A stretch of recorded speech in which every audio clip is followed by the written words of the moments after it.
सौरव गांगुली की जगह लेने को तैयार जय शाह।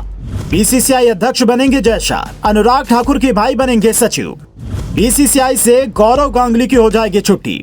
सुप्रीम कोर्ट के फैसले के बाद जय शाह अध्यक्ष पद पर कब्जा करने को तैयार। जी हां, बीसीसीआई में बहुत बड़ा बदलाव होने वाला है।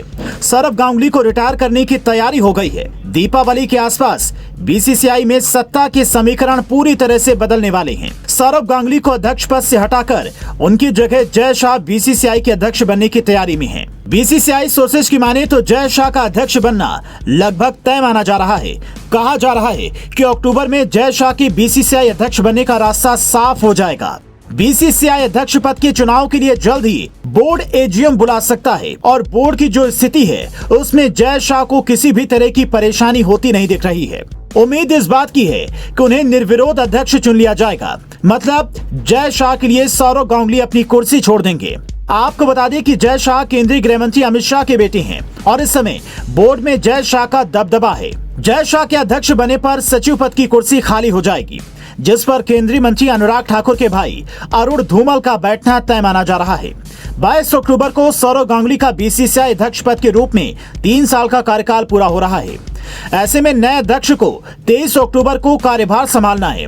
वैसे बीसीसीआई संविधान के अनुसार सौरव गांगुली एक और कार्यकाल के अध्यक्ष बन सकते हैं, लेकिन उन्होंने भविष्य की राजनीति को देखते हुए फिलहाल बीसीसीआई की राजनीति से दूर जाने का फैसला लिया है। सौरव 3 साल का कूलिंग पीरियड अभी ही पूरा करने की तैयारी में दिख रहे हैं। उनके पास अभी 3 साल का वक्त था, लेकिन अभी सौरव अगर कूलिंग पीरियड पूरा कर लेते हैं तो फिर वो बोर्ड की राजनीति में 12 साल तक लगातार सक्रिय रह सकते हैं। दरअसल सुप्रीम कोर्ट के निर्देश पर बनाई गई लोढ़ा समिति ने सिफारिश की थी कि बीसीसीआई में लगातार 9 साल तक पदाधिकारी रहे लोगों को उनके पद से हटा देना चाहिए और 3 साल तक वो कोई जिम्मेदार पदों पर नहीं रहें।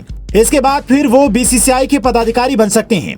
सुप्रीम कोर्ट ने इस सिफारिश को मंजूरी दे दी थी। बाद में बीसीसीआई की सिफारिश पर 9 साल की अवधि को 12 साल कर दिया गया था। दावा तो ये भी किया जा रहा है कि जय शाह के लिए बीसीसीआई अध्यक्ष की कुर्सी छोड़ने पर सौरव गांगुली को इनाम देने की तैयारी भी हो गई है। उन्हें आईसीसी का चेयरमैन बनाया जा सकता है।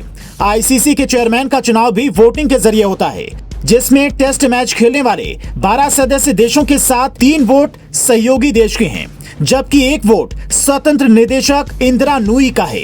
वोटिंग से ही आईसीसी का अध्यक्ष चुना जाता है और 16 में से आधे से ज्यादा वोट लेने वाला व्यक्ति आईसीसी का अध्यक्ष चुन लिया जाता है।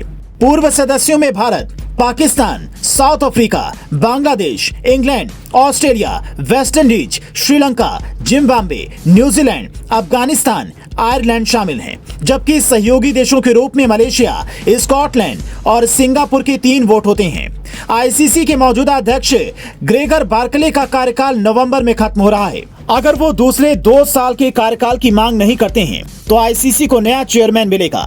हालांकि बर्मिंघम में आईसीसी सालाना कॉन्फ्रेंस के बाद बार्कले ने कहा था कि मेरा कार्यकाल नवंबर में खत्म हो रहा है, इसलिए मैं 2 और साल के कार्यकाल के लिए योग्य हूं।